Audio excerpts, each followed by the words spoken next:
കണ്ണൂരിൽ ഇത്തവണ ബി.ജെ.പിയുടെ സ്ഥാനാർത്ഥികളായി മത്സരിക്കുന്നവരിൽ രാഷ്ട്രീയ എതിരാളികളുടെ കൊലക്കത്തിയെ അതിജീവിച്ചവരും എസ്.ഡി.പി.ഐയുടെ അക്രമത്തിനിരയായ കെ. സുശീലും സി.പി.എമ്മിന്റെ അക്രമത്തിനിരയായ തലശ്ശേരിയിലെ എം.പി. സുമേഷുമാണ് ആ സ്ഥാനാർത്ഥികൾ.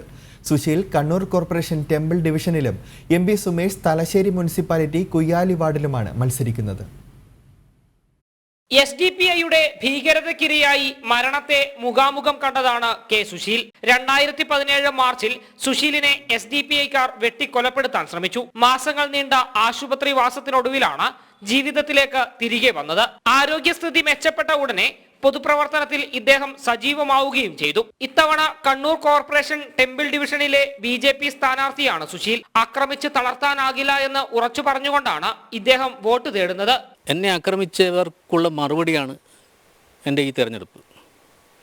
ഈ തെരഞ്ഞെടുപ്പിൽ ഞാൻ വിജയിക്കുക തന്നെ ചെയ്യും.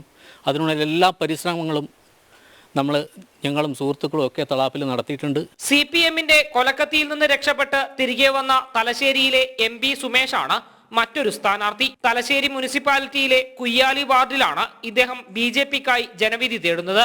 2008 മാർച്ചിലാണ് നഗരത്തിലിട്ട് സുമേഷിനെ സി.പി.എമ്മുകാർ വെട്ടിക്കൊലപ്പെടുത്താൻ ശ്രമിച്ചത്.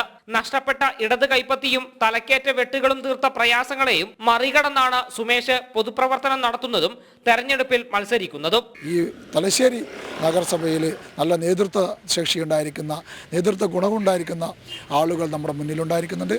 അതുകൊണ്ട് തന്നെ തീർച്ചയായും ഭാരതീയ ജനതാ പാർട്ടി നേതൃത്വം കൊടുക്കുന്ന NDAയുടെ സഖ്യം നല്ല രീതിയിലുണ്ടായിരിക്കുന്ന ഒരു മൂവ്മെൻറ്റ് മുന്നേറ്റം നടത്തും എന്നുള്ള ശുഭാപ്തി വിശ്വാസം എനിക്കും എൻ്റെ പാർട്ടിക്കും ഉണ്ട് എന്നുള്ള വിശ്വാസത്തിലാണ് ഞാനിവിടെ മത്സരിക്കുവാൻ വേണ്ടി തയ്യാറായിരിക്കുന്നത്. കെ. സുബിത്തിനൊപ്പം മിഥുൻ പിള്ള, ജനം, കണ്ണൂർ.